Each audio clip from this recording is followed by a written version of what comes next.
வணக்கம். டிடி டிவியின் செய்திகள். முதலில் தலைப்புச் செய்திகள்.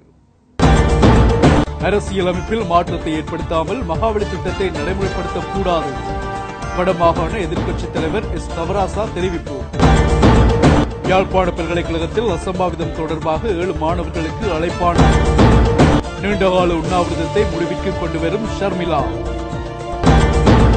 ஜெர்மன் கால்பந்து சங்கத்தின் முன்னாள் தலைவருக்கு தடை. இனி விரிவான செய்திகள்.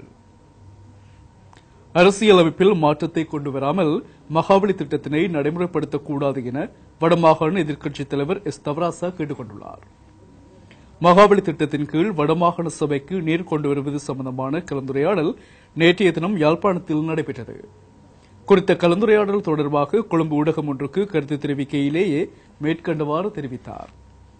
மேலும் கருத்து தெரிவிக்கையில் 2 மாகாணங்களுக்கு இடையில் நீர் விநியோக இணைப்பினை மேற்கொள்ளும் போது அந்த விடயங்களை மத்திய அரசே கையாளும் என்பதுடன் நீரினால் பயன்பெறுகின்ற விவசாய கிராமங்களில் குடியேற்றங்களை செய்யும் அதிகாரம் மத்திய அரசாங்கத்திற்கு இருப்பதாகவும் இலங்கை அரசியலமைப்பில் இது உள்ளடக்கப்பட்டுள்ளதாகவும் தெரிவித்தார். இதேவேளை குறித்த திட்டத்திற்கான நடவடிக்கைகள் மேற்கொள்ளப்பட்டாலும் அரசியலமைப்பில் முழுமையான மாற்றத்தினை ஏற்படுத்தாது இத்திட்டத்தை நடைமுறைப்படுத்தக்கூடாது என்றும் எதிர்க்கட்சித் தலைவர் தவராசா தெரிவித்தார். யாழ்ப்பாண பல்கலைக்கழகத்தில் அண்மையில் இடம்பெற்ற அசம்பாவிதங்களுக்கு காரணமாக இருந்தார்கள் என்று கூறப்படும் தமிழ் மற்றும் சிங்கள மாணவர்கள் 7 பேருக்கு நீதிமன்றம் அழைப்பாணை அனுப்பியுள்ளது. குறித்த மாணவர்கள் 7 பேரையும் எதிர்வரும் 1ஆம் தேதி நீதிமன்றத்தில் ஆஜராகுமாறு உத்தரவிடப்பட்டுள்ளது. குறித்த உத்தரவை யாழ் நீதிமன்ற நீதிவான் எஸ். சதீஸ்வரன் பிறப்பித்துள்ளார். குறித்த சம்பவம் தொடர்பில் யாழ் பல்கலைக்கழக மாணவர் ஒன்றிய தலைவர் நீதிமன்றில் முன்னிலையாக இருந்த நிலையில் பிணையில் விடுவிக்கப்பட்டார். இந்நிலையில் மேலும் 7 மாணவர்களுக்கு அழைப்பு விடுக்கப்பட்டுள்ளமை குறிப்பிடத்தக்கது. இந்திய மணிப்பூரைச் சேர்ந்த ஜெரோம் ஜானு ஷர்மிளா உலகின் நீண்டகால உண்ணாவிரத போராட்டத்தை கைவிடுவதாக அறிவித்துள்ளார். ஷர்மிளா தனது 16 வருட உண்ணாவிரத போரை கைவிடுவதாக அறிவித்திருக்கின்றார். இரும்பு பெண்மணி என அறியப்பட்டு வரும் பல மனித உரிமை விருதுகளை பெற்றுக் கொண்டவருமான ஷர்மிளா தனது உண்ணாவிரதத்தை 2000 ஆண்டு நவம்பர் மாதம் 2ஆம் தேதி ஆரம்பித்தார். அரசியல் மற்றும் குடிசார் உரிமை போராளியான ஷர்மிளா இந்திய அரசின் ஆயுதப்படை சிறப்பு அதிகார சட்டத்தை நீக்க வேண்டும் என்ற கோரிக்கையின் அடிப்படையில் தனது உண்ணாவிரதத்தை ஆரம்பித்தார்.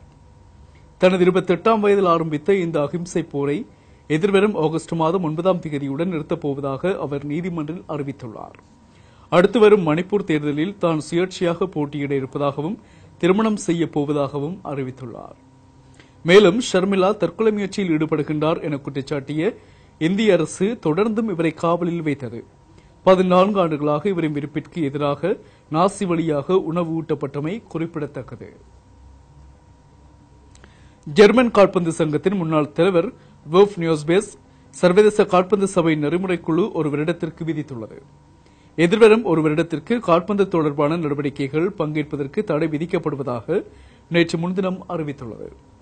இதுகுறித்து வெளியாகிய அறிக்கையில் ஜெர்மனியில் கடந்த 2006ஆம் ஆண்டு உலகக்கிண்ண கால்பந்தாட்ட போட்டியில் இடம்பெற்ற ஊழல் மற்றும் விதிமுறை மீறல் மற்றும் ஏனைய குற்றச்சாட்டுகள் குறித்து அறிந்திருந்தும் உரிய நேரத்தில் நெறிமுறைக் குழுவிடம் தகவல் வழங்கவில்லை என்பதை மாத்திரமே கருத்தில் கொள்ளப்பட்டுள்ளது என குறிப்பிடப்பட்டுள்ளது.